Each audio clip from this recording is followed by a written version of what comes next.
everyone, welcome back to my channel. Thank you guys so much for tuning in. For those of you who are new, welcome. My name is Rachel and I make new videos every single week on school psychology. So for today's video, I thought I would share with you guys 10 characteristics, traits, qualities, whatever you want to call it, of a good school psychologist. You don't have to have all 10 of these in order to be an effective school psych. These are just 10 qualities that I think make a good school psych, and they might vary depending on every school psychologist out there. And one thing I want to say too is you don't always have all 10 of these every single day. Like, some days might be better than other days for you, and that is completely normal. So let's get started. So the first quality that makes a good school psych is being flexible. So just having flexibility when things come up, and that's really common, especially if you have a very comprehensive school psych role where you're doing counseling, assessment, crisis intervention, consultation with teachers. If one thing happens, like if you have one of your counseling cases come to you during the day and they're crying and you have to now deal with that and console them, and that might take a while. The ability to be flexible is huge because things might just come up in your day that you weren't expecting, and you're gonna have to alter your schedule, and that's very common, especially if you have a comprehensive role where you're doing numerous roles. So flexibility is definitely big. The second characteristic or quality of a good school psych is, I'm gonna put these two together, but being organized and having good time management. Those are really big. I'll give a couple of examples. So I only do assessments, and I have a huge Excel spreadsheet that helps me remember the due dates for all of these different assessments, because you have a testing deadline, mine's 30 days, you have a 45-day deadline to get the report done, and you also have the actual meeting that's scheduled. So just being aware of all those dates and when to plan your testing around that so it's in compliance with the law. Another is if you have students that you're counseling and they receive counseling through IEP services, you're a service provider and you have to service them however many times it says in the IEP. So definitely having good time management and scheduling all of those things into your weekly schedule will be crucial. Making sure you have some sort of organizational tool, whether it's Google Calendar or a planner, will definitely be beneficial. So the third quality I think that makes a really good school psych is just being approachable. This is more for when you're talking with students, I think, because a lot of times students might feel inferior or they can't really confide in a lot of school staff. They might not be comfortable to confide in teachers that they're unfamiliar with, or they just don't really know well.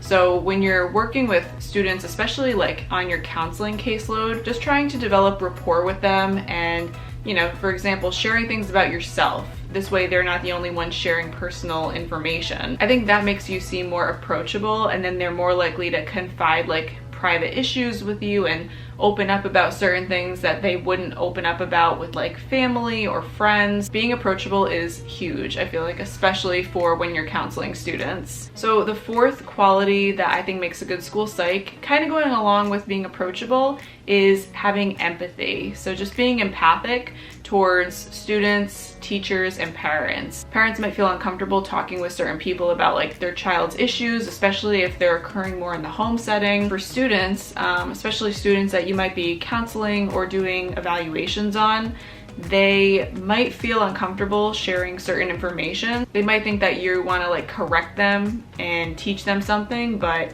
just recognizing where they're at, empathizing with how they're feeling in the moment, that is huge, because I feel a lot of students sometimes don't have that. A lot of students might just not be familiar with that. So when finally somebody's just empathizing with where they're at and not trying to correct them or change things for the time being, that can definitely be huge for them, and it can definitely help to forward your counseling relationship with the student. Okay, the fifth quality that I think makes a good school psychologist is being open-minded. I feel that is really big when it comes to team meetings. If you're at a team meeting and you're trying to talk about a student and all the evaluations that were done and whether or not to qualify them, you know, you might come in thinking, oh, I don't think they will qualify, but then you might hear other people's opinions and their data on the student, and you might change your mind. So it's definitely good not to be like hard-headed with, you know, you think you're right, so you're going with that all the way. Definitely having an open mind and hearing other people's opinions and hearing the data that they brought to the team is huge. And also with students as well. I feel like students probably feel like they're corrected a lot of times, or what they say might be judged. So I think just accepting like where they're coming from, for example, if their beliefs or values are different than yours, you know, just being able to accept that in the moment. I mean, you're accepting their beliefs or their values, but you're just accepting them for who they are. So the sixth quality of a good school psych is communication skills. And it's funny because I feel like I'm still working on this. Like, I still get anxious when it comes to talking in like team meetings and whatnot. Less so when I used to counsel students. I wouldn't really get that anxious during that, but just like big team meetings. But yeah, communication's a huge part of our job. Like, you're communicating daily, whether it be with students, teachers, or parents. And like if you're doing a teacher interview to get some information about a student and what their like concerns are, or with a parent. So yeah, that's huge, especially because you're doing counseling and you're also doing team meetings and assessments. So a lot of communication involved in all of that. So the seventh quality is to be calm. And it's funny because my supervisor, when I was an internship, would always say, oh, you're so calm. And I feel like that was more external because I wouldn't show any signs of being like stressed, only internally. But yeah, being calm is huge. You might have things that get in your way and mess up your schedule, and like, you know, what can you do? You just have to take a deep breath, accept it for what happened, and just plan for the next day, you know, and try to get what you need to get done.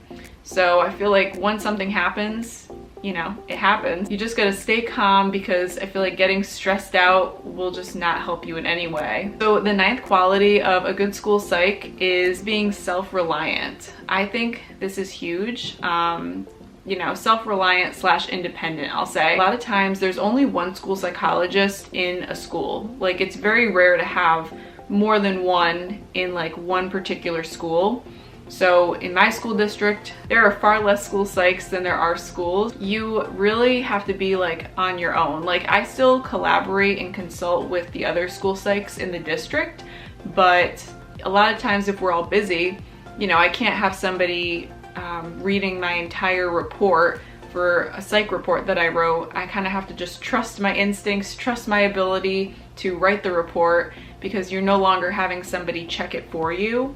And same thing with like planning out your schedule. Like, no one dictates your schedule, at least not usually if you're a school psychologist. So you are very independent, and you know, you kind of have to have that self-reliance because you're typically the only school psych in the school. The next quality that I think makes a good school psych is being curious. I feel like I talked about this in one of my last videos, but one of the big things I think when you're doing evaluations and trying to figure out like what is going on with the student that they can't access the curriculum in some way. It might be like a behavior, a social emotional concern, or academic skill deficit, and you have to be kind of a detective when you're doing these evaluations and constantly asking these questions so we can answer like, okay, what's going on with the student at the meeting? Asking a lot of questions to like teachers and parents and to yourself to try and figure out, okay, what test should I give?